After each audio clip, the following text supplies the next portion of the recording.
This is day 2 of the Cravings reset. So if you showed up again today, this is amazing, especially if you're here live. That tells me some really cool things about you.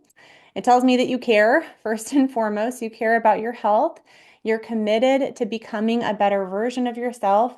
And I shared with you yesterday, I really think that my purpose here on this world is to become the best version of myself and to help others do the same, specifically through the type of coaching that I do, through the health and the mindset coaching. Okay. The other thing that it tells me is that you're motivated by some higher purpose, just like I just shared, to put in the time and the effort that it takes to become that better version of yourself. Remember, the first step is the hardest, and you showed up. Showing up is the first step. So great job. Give yourself a pat on the back, like actually do it with me right now. Pat on the back or hold up your hand, give yourself a high five. When was the last time you just gave yourself a high five? Why do we do that? We do that for dopamine. Okay. All of this is about changing your biochemistry. And there's lots of different ways that we can do that naturally. One of them is praising yourself, congratulating yourself, have a good time, have fun with this training. That will help lower your food cravings so that you don't want to go run off and get your dopamine from sugar. Okay. Again, today is day 2. Yesterday, so let's talk about day 1. Yesterday was about understanding why cravings are not your fault, right? They are caused by a food wire or circuit that live in your emotional brain and that's activated when you're stressed out. That's it. Just think to yourself, it's just a circuit, and I can clear that. I can rewire that. With emotional brain training, you really, really can rewire your food circuit so that even when you're stressed out, because we can never prevent all of our stress, right? But we can decouple stress from eating, okay? So that that food wire no longer affects you in the same way. And you're going to have an internal solution to raise your dopamine and no longer need the food to make you feel better. So that was yesterday. Today is about something just as important, which is why motivation fades. And I wanted to talk about this because everybody in here is probably thinking about New Year's resolutions or goals or intentions, whatever you want to call them. It's very natural to reflect on our last year and look ahead at what we want to be different for next year. Okay. The problem is that lots of New Year's resolutions fail, often even before January starts, for sure by the first week of January. And we're going to talk about why that doesn't mean that you're broken and why that doesn't mean that you're a failure. So let me start by asking you a question. And it's not rhetorical, okay? Have you ever felt really motivated at the beginning of something? Like maybe right now with a new year happening, or a new month, or a new week, or a new plan, or a new diet. And you genuinely meant it. Like maybe you're kind of like me and you like your spreadsheets. You created a spreadsheet or a tracking system and everything. I've done that with workouts before. And I used to create these grand plans and stick to them for about a week. One of our members, Wendy, who's been on my podcast before, said that most of her diets wouldn't last a whole day. And I kind of giggled at that. And she's like, no, Morgan, I'm serious. They did not last a whole day. I thought, oh my goodness, that must be really stressful and hard. So if that's you, if you like to make the plan, but then you struggle to stick with it, or you struggle with staying motivated, type yes in the chat. Yes, yes. Yeah, for sure, Christine says. Yep.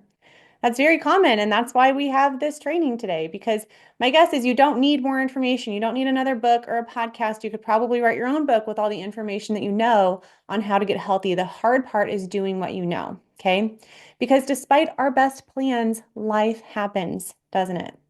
Stress happens, fatigue happens, illness, death, change of plans. Maybe somebody needs you that you weren't planning on. And slowly, or sometimes very suddenly, depends on the situation, you find yourself right back where you started, which was off track. And you stayed there, maybe a week, maybe a month, maybe longer. Maybe you stayed off track all of 2025 and you're like, I am done with this. I'm done being off track. I am locking it up, as I like to say, for 2026. So it might always feel like you're starting over and you can't stay consistent long enough to see traction. So even though it's always on your mind, your health goals, your weight, your blood sugar, whatever that is for you, is always on your mind, and you're usually trying something, you're not seeing results. If that sounds familiar, you're not alone. More importantly, it's not because you lack commitment. Here's the truth that most people never hear. Motivation is not something that you can rely on long term. Okay. Motivation, first of all, is limited. It's higher in the morning, and then just like your phone battery, it kind of gets tanked during the day and it's lower at night, which is when we need it the most. Also, motivation lives in the thinking brain. And as we talked about yesterday, the thinking brain only stays online when stress is low. So, the very moment you need motivation the most, at night, when you're tired, when you're bored, when you're overwhelmed, when something unexpected happens, that's when the part of your brain that creates momentum goes offline. Remember, it's like you're switching the TV channel from channel one, your thinking brain, to channel five, your emotional brain. And you no longer know what's going on in channel one anymore. That stuff is still going on. The strategies didn't leave you. Your goal didn't leave you. Your intentions didn't leave you, but you can't access them. You're on a different channel in your brain. Okay. So let me ask you this. Does it make sense to judge yourself for losing motivation when your brain was never designed to sustain it under stress in the first place? I'm going to ask that one more time.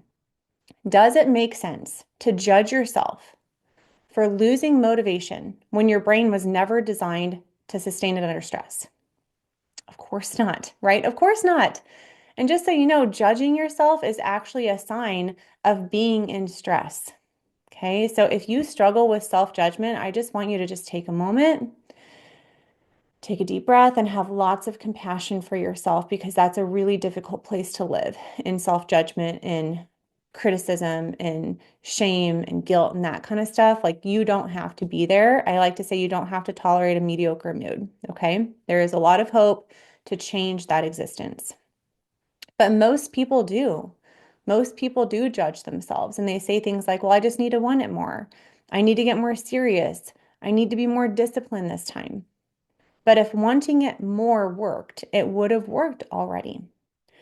So, because it's December 30th, let's talk about New Year's resolutions for a moment. I did a little research and found that about 90% of resolutions fail, and 25% fail within the first week. Okay. You're probably not surprised to hear that, but I want to put it into a new perspective. Let's say you had $100,000 to invest, and your chance of success was only 10%. And the risk that you would lose all of that money in 1 week was 25%. Would you make that investment?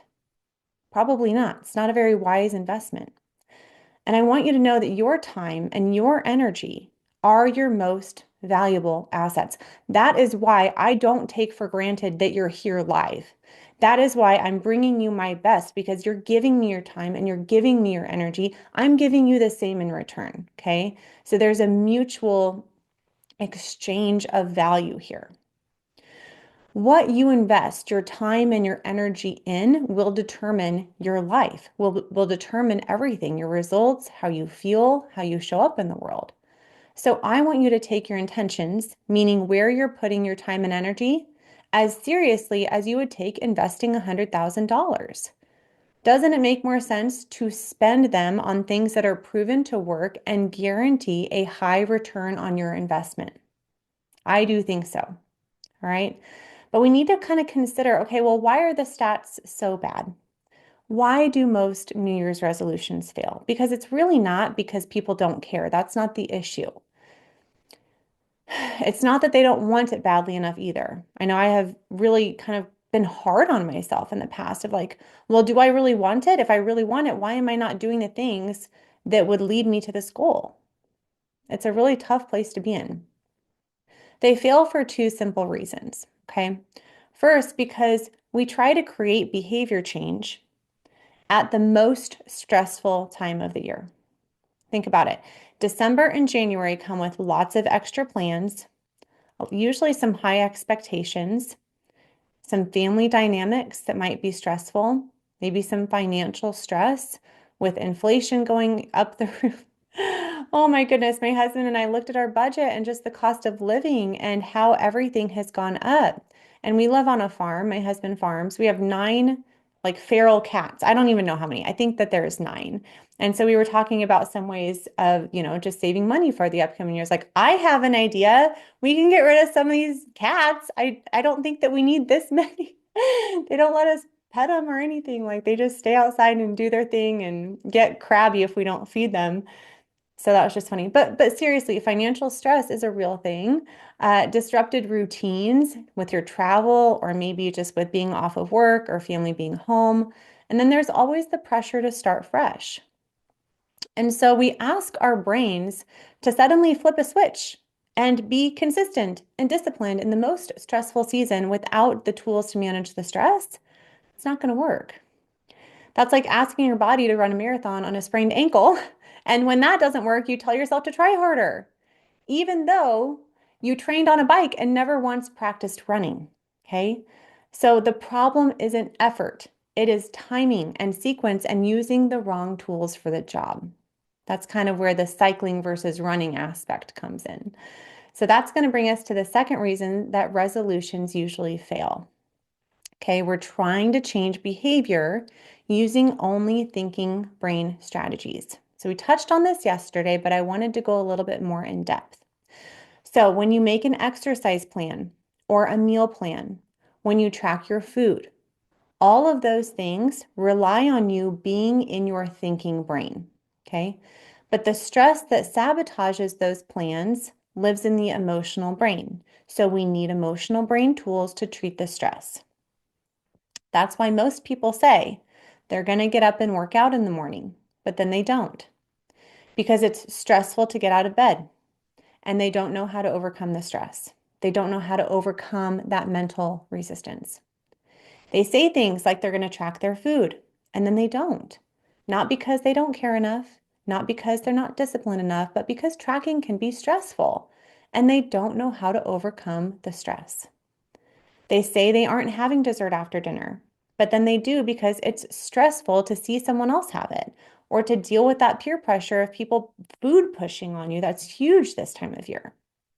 So I'm curious, what habit have you been working on or have you considered working on, but you're really struggling with because of that mental resistance? Like that mental stress, it just keeps derailing your efforts. Let me know in the chat, what are you working on right now?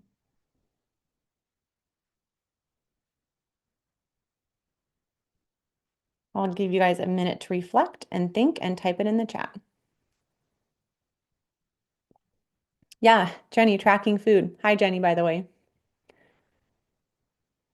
Malika, lack of sleep, depression, negative thoughts. Yep.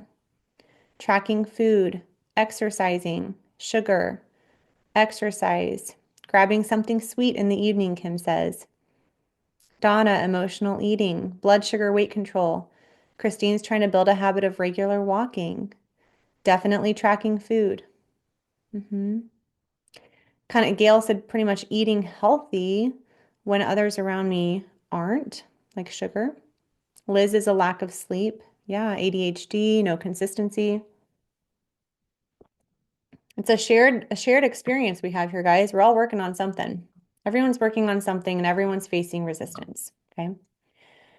The resistance that you feel to change is only the stress associated with the change. The resistance you feel to change is only the stress associated with the change. I just want you to remember that. Think about that. When you're feeling the resistance, think this is just stress. I know how to, and eventually, if you learn emotional brain training, you have the tools to deal with the stress. If you can lower your stress, you can overcome the resistance and actually do what you know to do, what you want to do, what you've been trying to do for years. You do what you say you're going to do, even if it's hard, even if you don't feel like it, and not in a abusive type of way, but in a way that feels out of integrity and authenticity with the person that you want to be. I have this wonderful aunt, Aunt Fran is her name, and she told me when I had my first child, children will make liars out of you. And I was like, what? What are you talking about? And it's kind of like you say you're going to parent one way, but then you have to adjust your approach and do things that you said that you would never do. And I think that stress makes a liar out of you too. It's very hard to stay in integrity when you're in stress. And isn't it being, I just like, I hate that feeling. I hate that feeling of being out of integrity. I don't know about you, but that's just like one of the yuckiest feelings ever. Like when I do something that I know is not in line with who I'm called to be, I just hate it. So here's the part, like, here's what most people miss about behavior change, okay? When you're in stress, your brain will always choose safety and comfort over compliance. Again, not because you're lazy, not because you don't care. It's just your job. It's the brain's job to create safety. And that includes emotional safety. Okay. That includes meeting your deeper emotional needs like love and comfort and pleasure. If you don't have a natural, healthy way to get your emotional needs met, it's likely that you're trying to meet them with food. And one of my podcast guests in the past, I don't remember her name, but she used the term hidden hungers. And I really, really like that, hidden hungers. Your cravings may be a sign of a hidden emotional hunger, like safety, love, comfort, or pleasure. And often food becomes the default way to meet those needs because it's fast, easy, and predictable. So when a change feels stressful, your brain does not think, well, this is healthy food for me long term. This is going to be good for me long term. I should track my food, even though it's stressful, because it's going to give me insights that's going to improve my health. I should go for that walk because it's good for me. Like, no, it just thinks this diet or this activity feels unsafe, especially if we're talking about food. You can think like, well, this diet feels unsafe because if I just eat this healthy stuff, I don't know where I'm going to get my safety. I don't know where I'm going to get my comfort, love, and pleasure. This is never going to work. So why would we even do it? It creates so much resistance to protect your existing circuits. I really, really want you to hear me on this. Your behaviors, so what you're actually doing, are the tail end of a brain circuit. It's all about the brain and about the chemistry going on in your brain. Okay. If you try to change the behavior without changing the circuit, your brain will rebel. So if you think about it, there's a central nervous system and a peripheral nervous system. You start in the brain, like if I'm waving at you hi right now, there's a motor neuron in my brain that goes from my brain down my spinal cord through my arm and my fingers and makes them wiggle. Same thing with your eating habits. Okay. There's an automatic reflex, like an emotional reflex that makes you reach for the food that you know that you don't really want. It's just a brain circuit. Okay. If you change the circuit, you change your biochemistry. You're going to have a different chemical effect, which I'll talk about in the first part of the Q&A today. When you change your biochemistry, your behavior will change effortlessly. So what I want you to start thinking about is I'm going to work hard, but I'm going to put this hard work and effort into changing my brain circuits that are causing the behavior, not changing the behavior itself. And here's the key that I want you to remember. Your brain will do what feels most rewarding to your emotional brain. Okay. So if overeating or eating sugar is meeting your emotional needs, that is very rewarding. And if you don't have a sugar problem, but you do struggle with overeating, that was my reality, I would say, for a good long time. And not bad overeating, but just a little bit. Um, it's because that's where I got my pleasure. I got my pleasure from eating delicious food to the point that I was full. Okay. So sometimes these are very sneaky and they make us overeat even healthy food and we can justify it in all sorts of different ways. Mine was, well, it's healthy, so it's okay, right? But when you rewire those food circuits and give your brain the message that overeating and especially overeating sugar are not rewarding, those behaviors will spontaneously and effortlessly stop because you're using the right tools or speaking the right language for your emotional brain. So remember, the resistance that you feel is not defiance of your brain. Like it's not broken, it's just protection. It's protecting your existing brain circuits that have kept you alive thus far.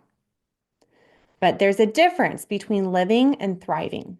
And that's what I want for you because that's what you deserve. You deserve to have great health and a great life. And when your brain feels safe enough, like it knows how to meet your emotional needs without excess food, you're going to experience a freedom from cravings and habits that have plagued you for decades like you never thought possible. I was very surprised because, Dr. Mellon, who's the founder of EBT, she always uses spontaneous and effortless behavior change. And I'm like, yeah, right. That's like way too good to be true, but it's true. After rewiring my food circuit, I ate my dinner and I didn't even have a craving for sweets anymore. It was very strange. It's like I had those thinking brain strategies all lined up, ready to go, like have my sparkling water, brush my teeth, but I just didn't really need them anymore. It was more rewarding to me to not eat the sweets because that was authentic and out of integrity. Okay. So I want to pause here because we just covered some really important information. And to help you remember, I want you to reflect on that. I want you to think back through what we just talked about, and I want to hear your amazing learning so far from the training. So go ahead and type it in the chat. What's your amazing learning so far? Yeah, Alina. Hi, Alina. I hate being out of integrity. Cynthia. Hi, Cynthia. She says, it is so great to know that I am not just lazy. No, you are not. Mary. Yes, need to review what you just said. Yep, the replays are available. Fiona, lack of self-judgment. Michelle, food circuit needs to be rewired. Yep.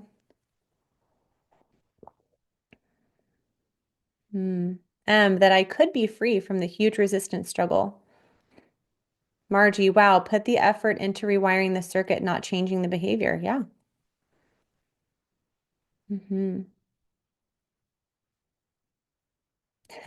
Sharon, stress ruins everything. Yes. Alina, I learned that I can apply this to stopping, oh, to a shopping circuit. That's the beautiful thing, Alina. You can, like, when you learn the skills, these are just tools, these are skills, you can apply them to every single area of your life. We start with food, mood, love, body. That's kind of the order recommended in emotional brain training. But there are different circuits as well. You can rewire your money circuit. You can rewire a habit circuit, like if you have a drinking habit or a smoking habit or a shopping habit. You can, I mean, anything is possible once you just know the pathways that already exist in your brain to move from stress to joy and rewire them. Like it's a really, really, really cool thing. I've never seen anything like it, and that's why I'm so passionate to talk about it. Yeah, Lori, it's good to know that your brain can change. Jane asked, how long are the replays available? Until Monday the 5th? Hmm. Christine, this is so beautiful. I just want to read this out loud and I want everyone to hear it, okay? Revelation that I'm not broken and not to beat myself up, having compassion on self and others. Yes. Mm. Jenny, isn't that an interesting one? Being out of integrity is in line with stress. hmm Probably just something that we haven't discovered yet. Liz, behaviors are the tail end. Karen, EBT can get to the root of a lot of my issues. Yes, it sure can. Yep. Yeah. So you can, Beth can drop in there. So I don't know your name. It's just it's an email address. Beth can drop the replay link in there. I can do that. But let me see. Thank you, Beth. All right, let's move on. Those are really, really good, amazing learnings. Okay. We're going to move on to why the order that we try to change things is really important. Okay. Lasting change actually happens in 4 phases or steps. And I spent like a good half, most of the second half of 2025 learning emotional brain training.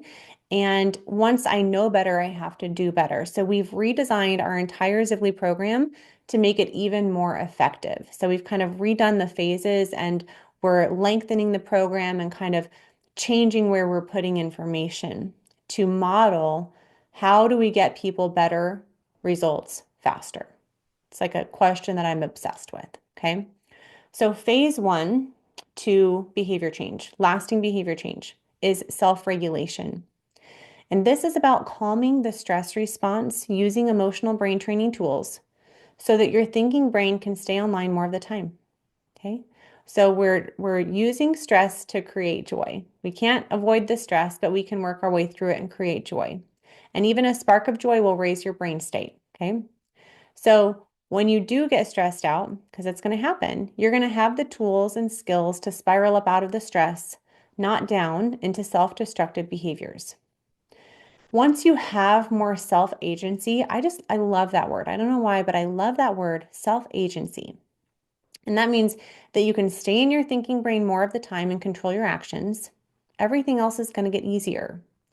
And this is the point that most people miss. It's not that nutrition strategies don't work. It's that they only work when your thinking brain is actually online. When you're regulated, you can plan, you can pause and reflect, and you can follow through. And when stress hits, we all know that it will, you do know how to self-regulate and you don't lose access to tools or your intentions, okay? That's when consistency becomes possible. Consistency with tracking, consistency with going to bed on time, consistency with walking, drinking water, getting up in the morning and exercise, everything. Once you learn some self-regulation skills that give you that self-agency, then you move on to phase 2, which is metabolic stability. And this is more of the strategic side of getting healthy. So we're talking about improving your nutrition, your exercise, and your sleep habits. And in Zivli, we focus solely on a low insulin and low inflammation lifestyle. Okay. We're not trying to, you see these people on Instagram with like all these jacked muscles and they're going to the gym all the time. It's like, that's not what we're doing here. We're improving your metabolic health. We're improving your health from the inside out. We just have the goal of being healthy and being vibrant and being able to do what we want when we want with our bodies. Okay. Nothing too extreme here. But improving these health habits will result in more stable blood sugar and less inflammation. Okay. Your brain is actually very sensitive to insulin and inflammation. So when we can lower those two things through strategic lifestyle changes, that's actually going to help your brain feel more calm. It's going to help quiet the food cravings. In phase 2, you're essentially using food and your lifestyle as medicine to change your biochemistry. All right. So phases 1 and 2 really set up your brain for better results faster. Remember, that's what we want, better results faster in the next phase, which is rewiring. So phase 3 is rewiring. And this is where emotional brain circuits, like for stress eating, like your food circuit, actually change at the root level. But you have to like grease the stress resilience pathways because in order to find the deepest circuits that really derail your intentions, you have to be able to safely go down into your brain and come back up into joy. And so that's where practicing that self-regulation really pays off. You're practicing moving through stress and up into joy. All right. Rewiring is where 90% of the emotional brain training benefits come from. So we don't want to stop at self-regulation because what we're doing, we're changing the circuit, we're changing the biochemistry, and therefore you're going to change your behavior. Phase 4, after you rewire those big 4 circuits, you're not necessarily done rewiring. There's not always, but there probably will be a few more circuits that come up that you want to rewire.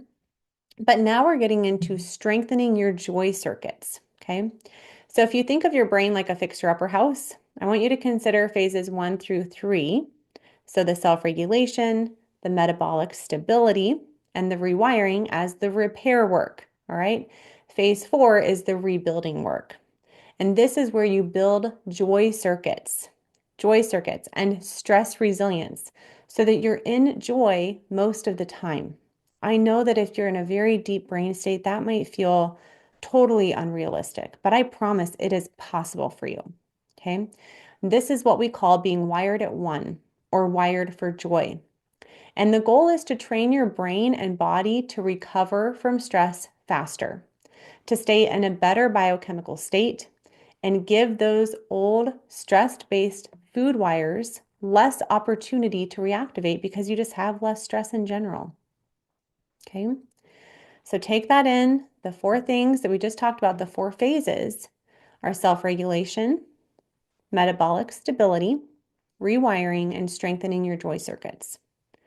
Most approaches start and end with food and exercise rules, and that's why they don't work long term. Okay. Even us, like in the past, Zivli had great mindset information, but it largely lived in the thinking brain. We needed something to get deeper into the emotional brain in a way that was proven and scientific and repeatable. Okay. If you try to change food or thoughts while your nervous system is still stressed, your brain is going to fight you every single step of the way. So I want to gently reframe something that you may have been believing about yourself, because when people struggle to follow through, they often assume it's a motivation problem or a discipline problem, or I really, really hate seeing this online, a self-worth problem. I see big influencers saying, if you're not reaching your goals, you just don't have enough self-worth. And I'm like, oh, I don't know about that one, because I think that deep down, you probably do have a good amount of self-worth, but it's buried in stress circuits. As someone who coaches for a living, what I see over and over again is something very different. I just see people trying to stress while their nervous change. I see them trying to change while their nervous system is still under stress. And when that happens, inconsistency, it's not a failure, it's a natural biological response. Okay. So we've talked about, like, when your stress is high, you're not going to be acting in your higher purpose. You're going to be acting in, what do I want right now? Again, that's just your brain trying to protect you. And that's why there's so many smart, disciplined people who feel like nothing ever sticks. Okay. So you have not failed. You just haven't been taught the proper tools, steps, and sequence yet. All right, one more time, I'm going to say them. Regulate your nervous system first. Stabilize your metabolism. That's going to help lower your insulin and inflammation to help your brain rewire more effectively. And then build joy circuits. That sequence is what makes change sustainable and eventually easier. Okay. And this is why what you experienced yesterday during the check-in mattered a lot, because it showed you that you have the power to change your brain state and your biochemistry naturally. That will naturally then change your cravings and your capacity for change. It changes your ability to be consistent.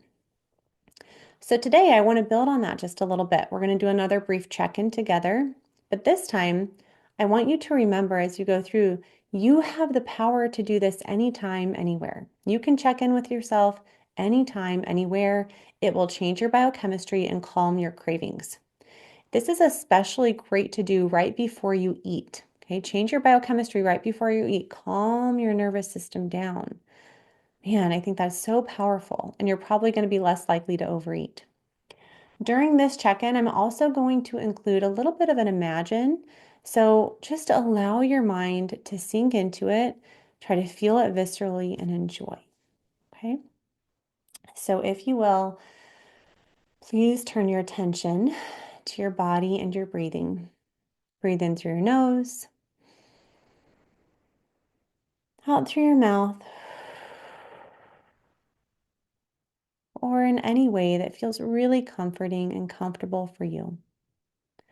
And then when you're ready, go ahead and sit up nice and tall. Put your shoulders back, your chin up. Stretch the corners of your mouth back towards your ears and warm your eyes. This is your body giving your brain the message that you are in a state of well-being. And then just pretend like there's one cell of your body and you flick it up into the air. And you're looking down on yourself and you're warmly observing yourself. See yourself in the present moment and feel a wave of compassion for yourself. Take another deep breath in and begin to imagine. Imagine you're going out to eat at a restaurant. And you're walking into the restaurant at a brain state 3 or 4 or 5. And that means you're somewhere between a little stressed and totally stressed out. You're rushed, maybe you're running late. Your thoughts are scattered, stuck, or negative. You're judging yourself and others. You're tense and anxious. When you sit down, your brain is not thinking about vibrancy or long-term well-being or what should I have on this menu? It's thinking, what sounds good? What sounds good? There's a mental tug of war about eating this or eating that, and it's stressful. There's a lot of negotiating. Well, I ate a healthy breakfast, so I can indulge a little bit now, or I'll have it, but I'm going to skip the dessert. But the food that you order that you order alters your biochemistry even more. Now your emotional brain is fully in charge. So even though you said you wouldn't have dessert, when someone suggests it, you like, oh my gosh, well, that sounds really good. Screw it. I'm just going to have a little bite, just a little bite. But one bite turns into three. And before you know it, you're scraping the last bit of chocolate sauce off the plate, thinking that you're going to start again tomorrow. The food tasted great in the moment, but it felt terrible afterwards, emotionally and physically. You feel out of integrity, out of control, bloated, maybe ashamed, and that's really hard to feel. That adds a new level of weight that's not even physical. Have a big wave of compassion for yourself, knowing that those behaviors were just circuits and you can change them. Now I want you to take another deep breath and we're going to redo that, imagine. We're going to do that again, but we're just going to change one small thing. All we're going to change is your brain state. I want you to picture yourself going into that same restaurant, but this time you get there early. You're at brain state 1. You feel great.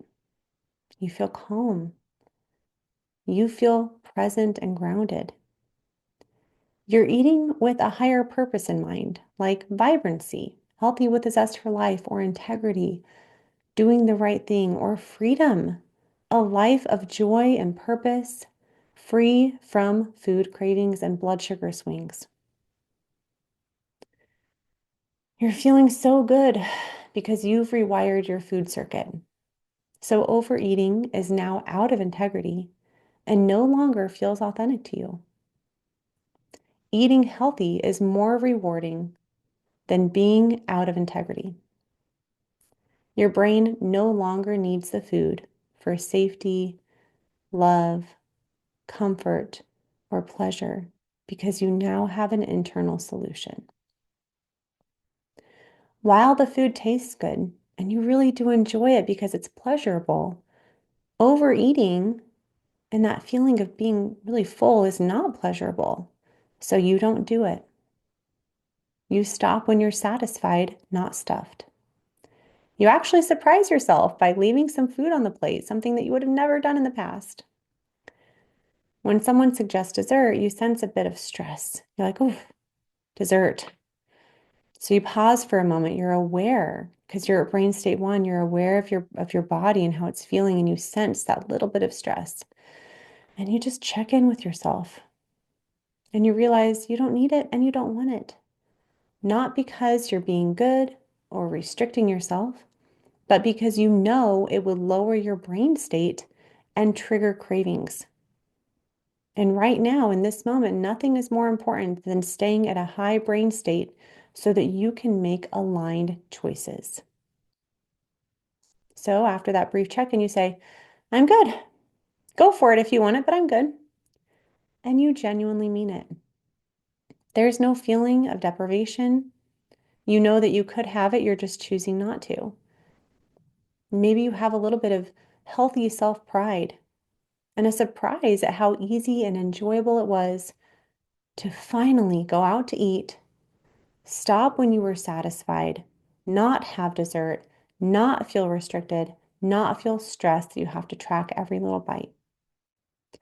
I want you to savor that freedom, that sense of accomplishment that you rewired your food circuit and experienced spontaneous, effortless change in your behavior.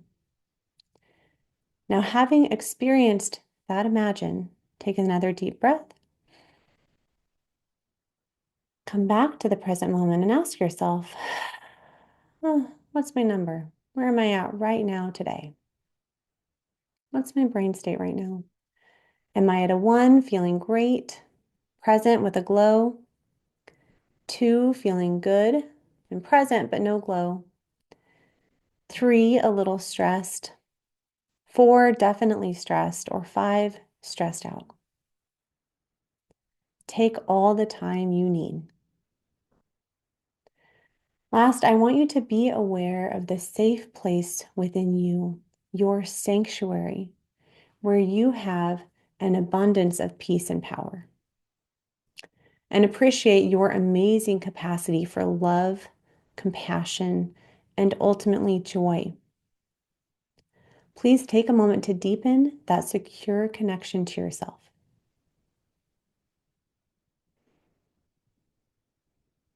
All right, we've connected with ourselves so that we can better connect with each other. And I would love to know, I know I see brain states coming in. I also want to know your amazing learning from that imagine in the chat. I hope that that imagine gave you a visceral experience of the different feelings that you can feel in your body at a lower and a higher brain state. And how, when you kind of felt like your brain state was higher, even just by imagining it, you wanted to eat healthier food. It didn't feel forced. It felt aligned with who you were in that imagine, with your circuits. Okay. That difference changes everything. So I want to see what was your amazing learning from that. And I'm going to do some looking at brain states. We got some twos and ones.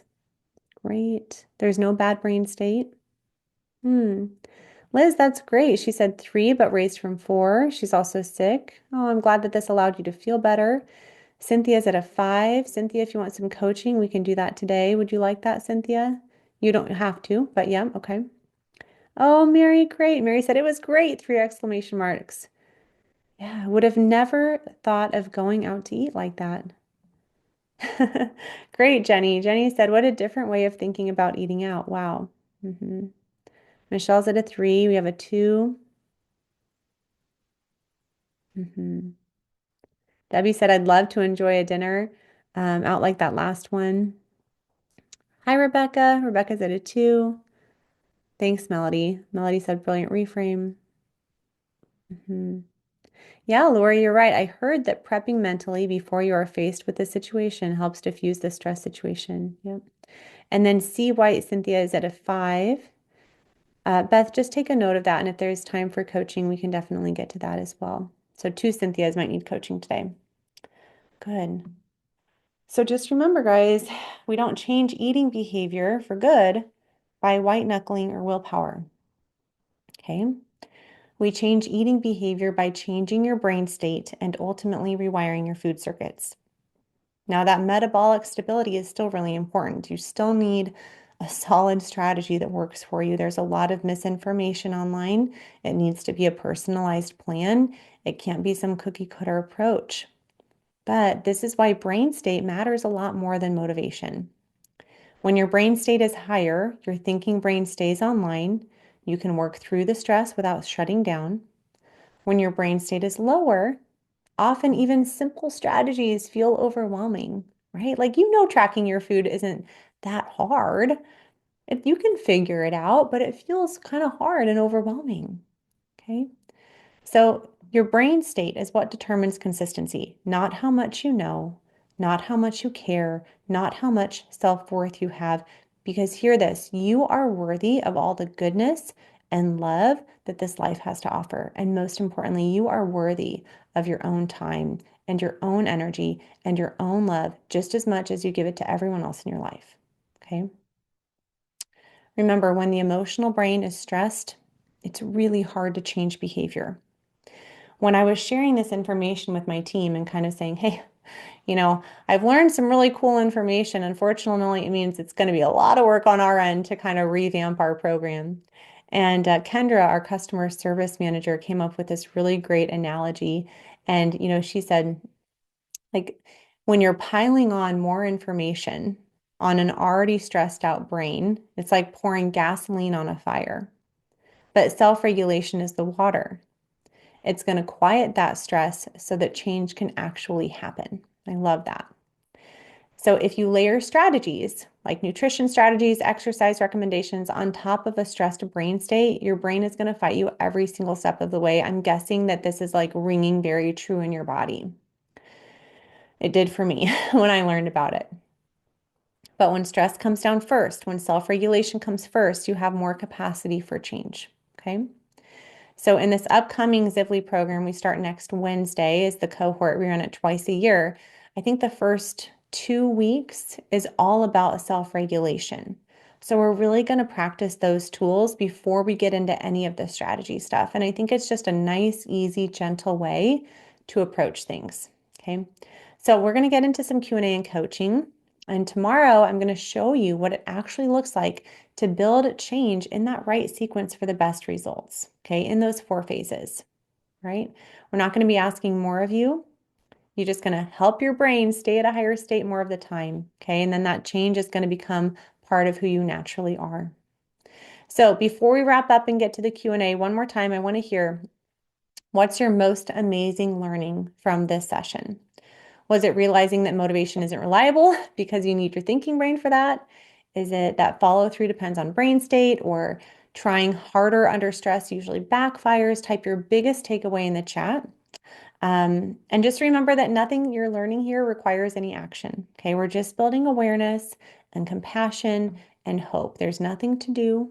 If you want to do anything, just try to check in with yourself before you eat. That's a very simple action. All right. So let's review some amazing learnings and then I'll get into the Q&A.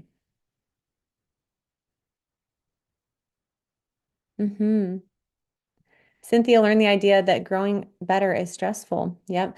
And I didn't put the quote in here today, but I'll say it again from Dr. Mellon. It's like my favorite of hers is trying to change your behavior without the tools to lower your stress so you can change your behavior is called suffering. Lori, is it possible to feel at peace inside and yet stressed because of a job timeline? Yeah, that's what we call a gritty joy, Lori. If you're working at a job and you're a little bit stressed because of a timeline, you can work for a higher purpose. So whatever you do, you can tie to a higher purpose like integrity. So this is a tight deadline and I'm a little bit stressed about it, but I am doing it because I'm a person of integrity and do what I say I'm going to do. And that will help create joy. Yeah, Mary, her amazing learning. Check in with yourself. Jill's brain state higher than motivation. Ken, change is actually possible. Yes. That's the hope that we want to see. Yes, more hope. Good. Malika, that it's possible to change the brain state. I had no idea what it was. This gives me hope. Yep. Kim, when stressed, it is the emotional brain that will take over. Calming myself is a must. Yes. You guys, I'm loving all of these exclamation marks. That brings me joy just to like hear all of these exclamation marks. That there are tools to strengthen joy and resilience for food freedom. Yes. Stress leads to emotional dysregulation. Isn't that an incredible learning? Can you imagine being just emotionally dysregulated and not having something to blame it on? And so you're just judging yourself all the time? No, now we just know it's stress circuits in our brain that were created without our permission and they fire without our permission. Yeah. Malia, gratitude that change won't be about trying harder and failing again and again. You guys, these are great. Karen, patience with myself, continue to apply the tools.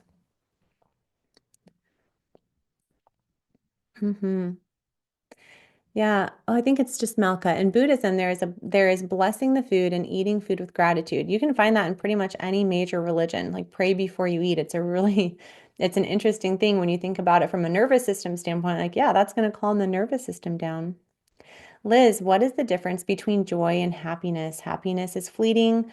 Joy is that internal sense of being connected and safe and secure and aligned with your higher purpose. Happiness is a feeling of being happy. Joy is a state, I would say.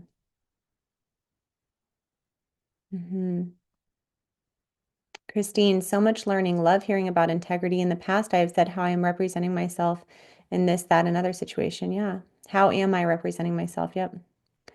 Another insight from Lori, trying harder under stress backfires. It's not that I'm a bad person for overeating. Yes, it helps to have strategies to get out of this cycle. Melody, thank you. Be transformed by the renewing of the mind. I don't remember where that is in the Bible, but it's somewhere. Be transformed by the renewal of your mind. It's beautiful.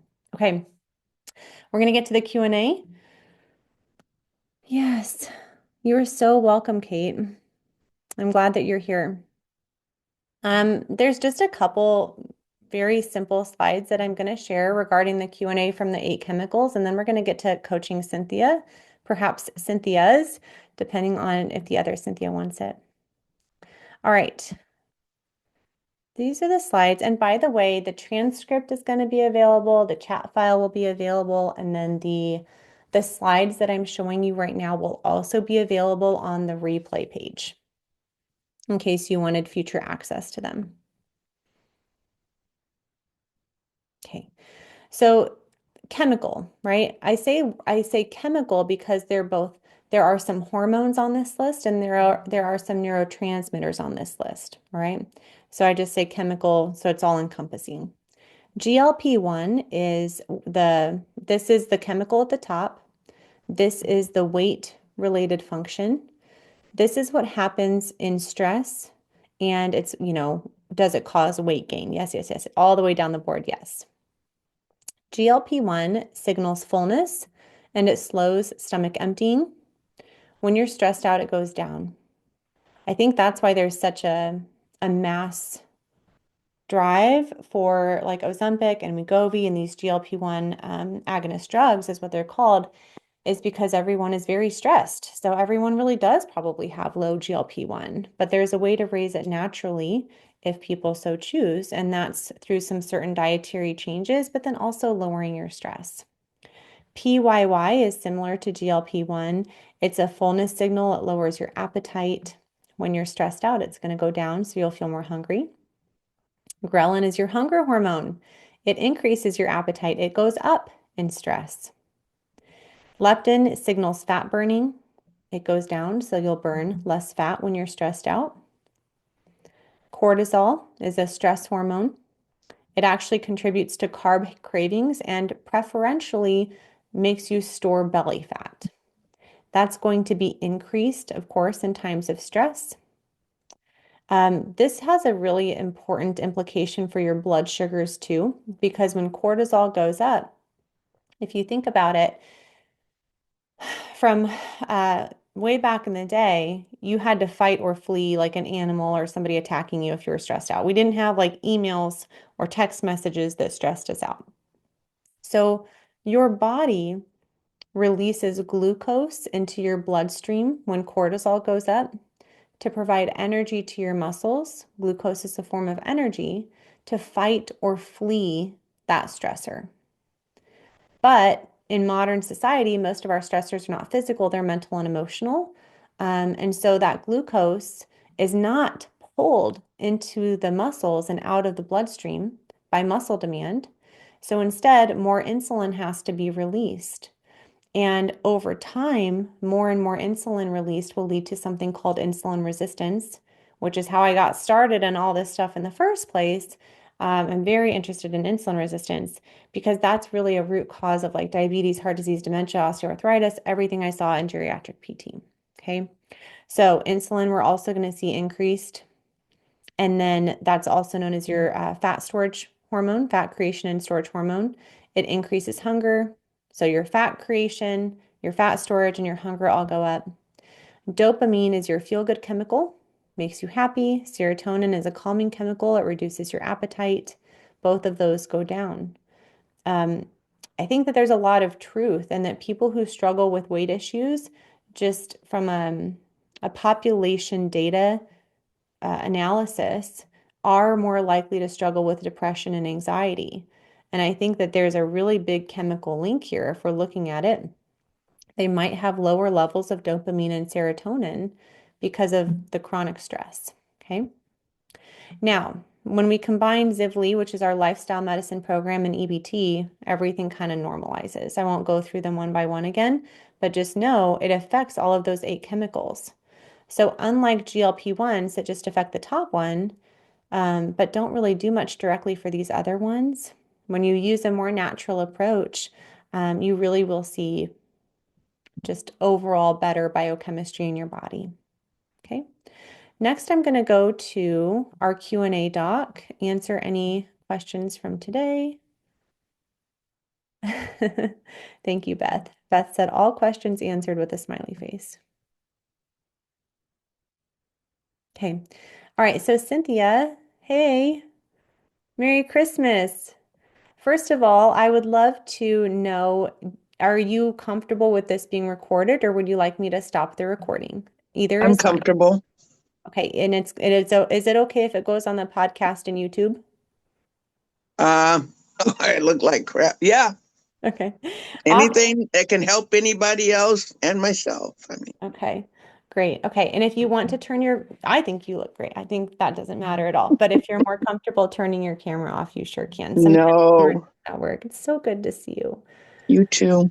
Okay, so you're at a 5 today. You want to tell me what's going on a little bit?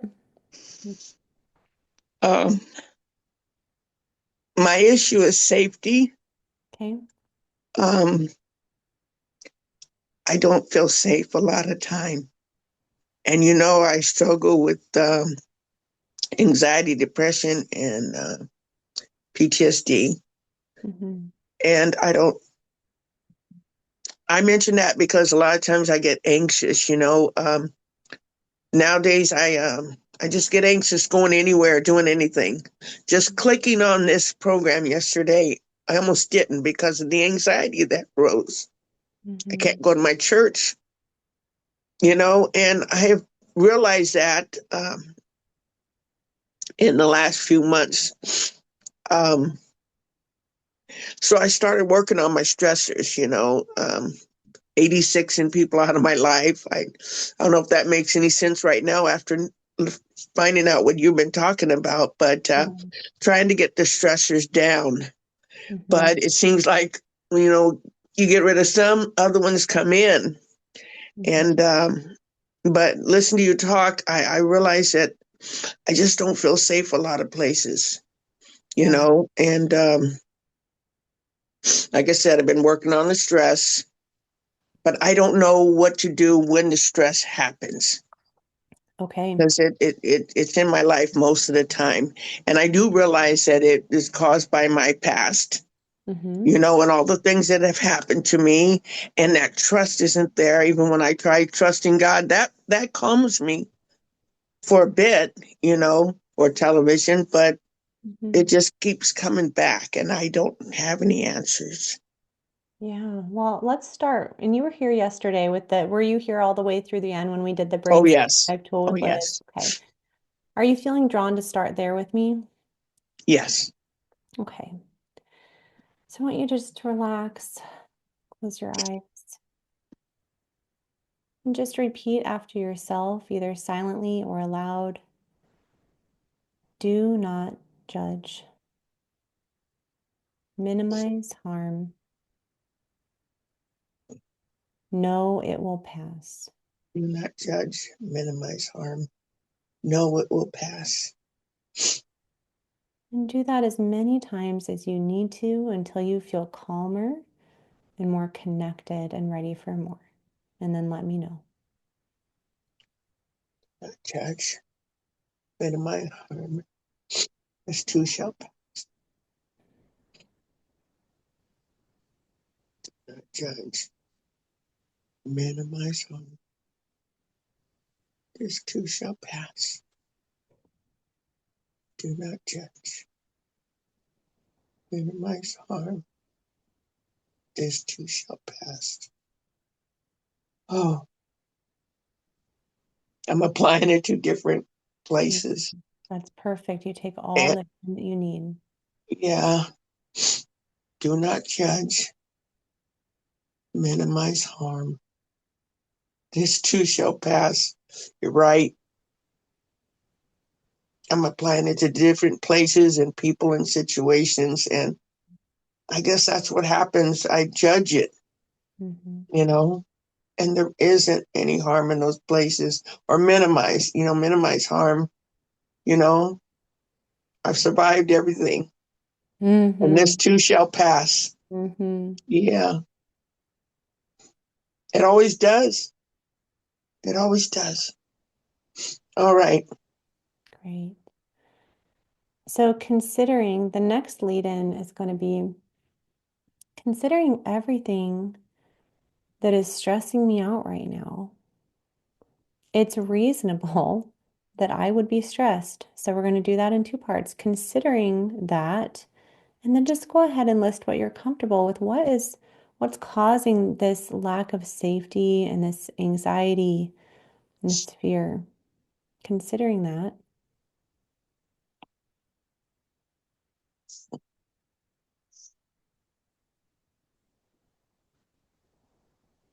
and then go ahead if you're comfortable saying it out loud. If you're not, that's okay. Just let me know when you've said it to yourself. Said what? So considering that, and then you're going to Okay. list out your stressors, considering that this and this and this. Okay. You're going to make yourself seen to yourself. Considering that. So what's stressing you out right now? Um, Nothing. Okay. What's Not causing? truly understanding what you meant That's is a okay. little bit stressful, but I think I know, like Yeah. applying what we just did to different situations. hmm It calms because essentially I believe a lie when I'm going in. hmm Yeah. So do not judge, minimize harm. Yes. Know it will pass. No, it will pass. So let's take, is there a time from today that you felt really anxious, or maybe even like when you clicked on the button yesterday, something was stressing you out that almost made you not click the button to join the training? And what was that? What was stressing you out? Judgment. Considering that I'm judging myself, Oh no, being judged. okay. So consider that I'm Fear of considering being that I'm judged. Yeah. afraid. Yeah, considering that I'm really afraid of being judged, it is a reasonable expectation that I would have this resistance, that I would be like almost incapacitated by this stress, by this fear of judgment. That's a reasonable expectation. Does that ring true to you, Cynthia? Does that make sense? Yeah. Okay, Yes. good. So I just want you to practice using that. I want you to model that back to me. So put yourself in the shoes yesterday. We'll Hmm. pretend like we're doing this tool yesterday. Considering that I'm afraid of being judged, go ahead. Being judged. It's And reasonable it's reasonable that I would feel, that I would feel judged.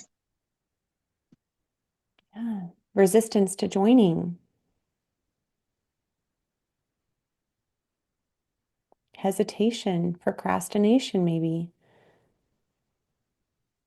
So, this is the next lead, and I want you to repeat after me. So, So I'm going to do the best I can I'm going to do the best I can and take really good care of myself. and take really good care of myself.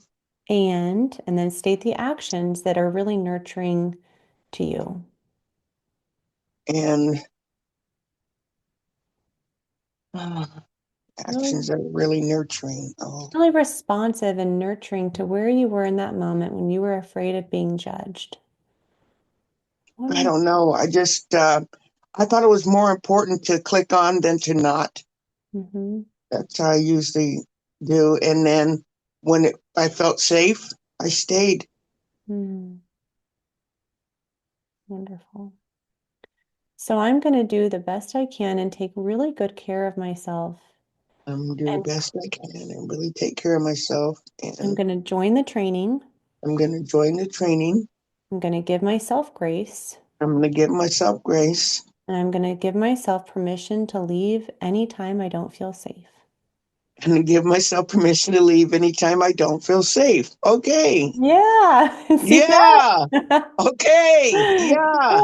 Yes. So I Great. need to talk to myself. Okay. It's not just all about, see, I've been working on just replacing lies with truth. And that hasn't really been working all, completely, but I talk to myself. Hmm.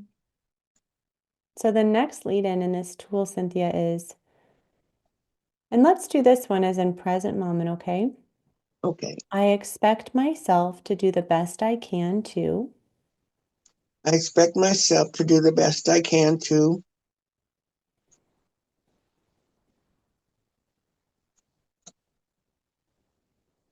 um Just let the words bubble up. You don't even have to try. You don't have to think about oh, it. Just can you say that again? of course, yep.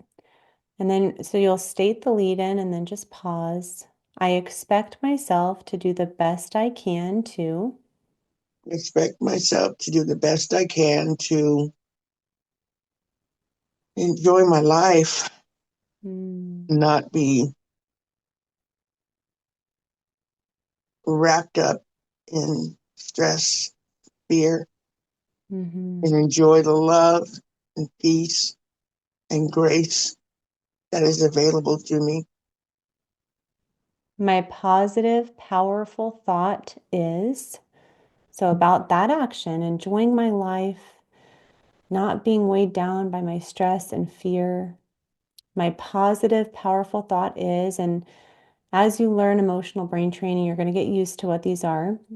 It can Okay. be something like, oh, well, I can do that, or that's the right thing to do. This matters to me. That's not that hard. I need to do this. What's responsive to you here? My positive, powerful Positive, thought. powerful thought is I can do it. Yes, I can do it. I can do it. I can do it. This is why I love working with you. The the essential pain. The essential pain, because there's always an essential pain with every action that we take. The essential pain is, and I'm going to list them off to you, and this is in context of enjoying your life, of figuring out how to lower your stress and get rid of this fear. The essential pain of doing that, even though you can do that, there's pain. So listen to Yeah. these and then choose one that's most responsive or something else. I am alone, which means only I can do the work. The buck stops with me. I am responsible for me. That's one essential pain. Another is it takes work. It takes work to lower my stress and learn these tools.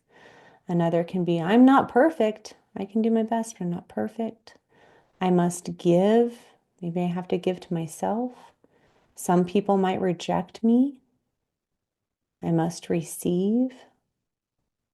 Are any of those responsive to you? Yeah, I find myself saying it takes work, Mm-hmm. and Mm-hmm. but But I'm not a whatchamacallit to averse to work. It's just I hate doing work and then being disappointed. I've always been a here, hard worker. yes, So I maybe it's something to do with disappointed. know. I'm not sure. Positive, powerful, You, well, as I can do that. The essential pain, the I might essential put in the pain, work and be disappointed. yeah, Mhm. the essential pain is stepping out and accepting. But Yeah. my earned reward for doing that, when I accept the essential pain and when I do the work, my Hmm. earned reward is I want you to listen to these and which Oh, one is going to motivate you to overcome that resistance and the essential pain of the action. Is it sanctuary, peace, and power from within? Is it authenticity, feeling whole and being genuine, or vibrancy, healthy with a zest for life, integrity, doing the right thing, intimacy, giving and receiving love, spirituality, grace, which is like seeing the grace, beauty, and mystery of life. I know you're a deeply spiritual person, as am I. Maybe it's just a stronger connection with God, doing His will freely, not weighed down by fear? Is it freedom, a life of joy and purpose, free from these stress circuits? Which reward is most motivating to you? joy and peace. Mm-hmm. sanctuary and freedom. Great. Joy and peace. Yeah. Take a Joy about my life and peace instead of being stressed, Mhm. you know, stressed You out. just did that, Cynthia. You just completed a cycle, the damage control tool. How are you Okay. feeling? Yeah, that's it. That's Is it. So that in you our just new did it. program? Uh-huh. Okay. You I got can't wait it. to get started again. I know, me too. All right, did you sign up for the reboot? Oh no, I will go into there. Is it in the Yeah. program? Um, I will email you a link right after this. All right. Okay. Yes. And then that way you'll get the emails and everything like that. I'm so Yeah. excited for you. Um, all right, I'm going to give you a connecting message. So connecting messages are a way to further increase the dopamine after somebody does a cycle. So, Cynthia, when you did your work, the feelings and sensations in my body were kind of like a stuck feeling in my stomach, like a little tension in my stomach. And then it shifted when you were like, oh, and I'm like, yeah, she got it. So it shifted into lightness and joy. And the way your work was a gift to me is you are a gift to me. You've always been a gift to me. And I'm really excited to have learned these tools and to bring them to you and all of our existing members. Because they've really changed my life for the better in lots of different realms, like not just food, but every single realm. So I think it's just a beautiful testament of like the simplicity and the ability to replicate an outcome with a tool is really important. So thank you for doing that. How are you feeling? Thank you. Yeah, how are you feeling now? You were at a Oh 5. my God. I mean, that's a 360 or The 380. I other, don't know. do that one more 390. I time. don't A know, but 180. I was just anxious and my whole body was kind of shaking on the inside and I was in unknown, like you said. I went from thinking brain to that emotional one, but going through that whole system, now I feel light and tingly all over, like I can jump to the moon. That's joy, my friend. That is Yeah, that's freaking amazing. joy. I don't get it, but I appreciate it. That's the power. You like every single cell of your body is getting more dopamine to feel good, more Okay. serotonin to feel calm, and more oxytocin to feel connected. Wow. Isn't that Wow. Just amazing? going through that. Oh my gosh. It's Yes, I really amazing. want to learn that. Yeah, Yes. you will, you will. And that's why it's just, oh my gosh. So I'll be real honest with it's day 2, guys, so you're gonna get more of the real me in day 2. And Cynthia and I have known each other for a long time, and we always connect on a spiritual, like faith-based level. So Laurel is the founder of EBT, and Okay. about 1 week into it, this is her life's work. So she spent 40 years developing the method. Wow. She's a PhD in health psychology. So she started her career in dietetics and she realized, well, people can know what to do and not do it. Why is this? Stress is the problem. How do we deal with stress? And she built this beautiful emotional brain training system that's simple, repeatable. It's just like, how much mindset work I've done in the past. And so Oh yeah. I knew instantly that this was different and that this was wildly effective. And I emailed her like 1 week in and I was like, Laurel, I'm going to level with you here. You're a deep person. I'm a deep person. I think this is a divine download from God that He gave you to help end suffering for people. So, so that's what you have to look forward to. Yes, it's Oh yeah, it does. It feels like, maybe the Holy Spirit is like, uh, yeah, Now, I want you this to is know it. too, this is so great because what the tools allow us to do is like go through our emotional brain, but we always end up in our thinking brain. We always end in joy. And I think that's so different than like any other method. And that's why we had to include it in the program because if we're all Mhm. about lowering insulin and inflammation, we have to find a way to lower the stress and change the biochemistry, not just with nutrition, not just with exercise, not just with sleep but with real effective stress reduction techniques. And so that's what we're doing here. Yeah. I have one more question. Does Hmm. this become second nature so Yes. that you don't have to take so long? I mean, if you get into a situation, it becomes second nature where you can just. and be okay. Yeah. Okay. Yeah, so there's a couple things there, Cynthia. I would say I was pretty intensely studying this for like 4 months, but I was very motivated, and I'm still actively training and studying and all that stuff. And I was differently motivated because I knew that I had a deadline. I wanted to bring this to our last September cohort, and so I was like learning it very quickly. So they call that when you're getting to the automaticity. So it's an Yeah. app. We'll teach you how to use Automated. the Yeah. app. And then you use the app to create joy or to practice the tools. The prescription is like 10 moments of joy a day. How beautiful is that? Oh. And there's lots of different ways to create joy, so don't let that number intimidate you. But you get used. So your brain gets used to you're creating a new neural circuit. Stress, EBT, stress, EBT, stress, EBT, and we strengthen that circuit so that when a stress circuit fires, the immediate response is not food, not yelling, not all that stuff. It's a stress EBT. And so if you use the tools over and over and over again, you memorize them because they're very simple. Uh-huh. They're very simple, and we practice them over and over and over. And then you get to automaticity. And Laurel describes it as popping back up.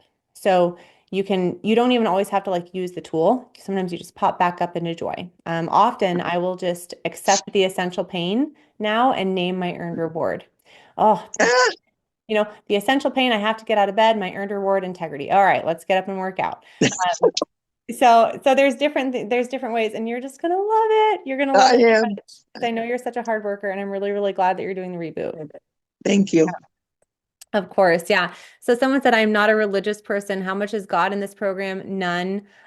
So I am a very like spiritual person, but I'm very explicit in the program that we respect everyone. We respect and honor everyone's beliefs, everyone's values, everyone's opinions on the matter. So like my videos have nothing about that. If you're a person of faith, I can go there with you. If you're not, we leave it out. But there is a point in EBT, one of those, the sixth reward is spirituality. So even if you're not a religious person, a lot of people find a deeper spiritual connection to a higher power or source, or even just like the deepest part of themselves. So I would encourage you just to be open-minded to that. That's all I ask is be open-minded that spirituality is one of the higher purpose rewards. And if you don't want that in your life, that is your choice, and we would respect that. So. But I've been doing this way too long to hide, to hide who I really am. And it would be inauthentic of me to do so. All right, I'm going to see you tomorrow. It's 12:30, right on time. So I'll see you guys tomorrow at 11, and we're going to review more of like the 4 phases, and you'll see a little bit more of our Zilli method. Okay, guys, have a wonderful rest of your day. Bye.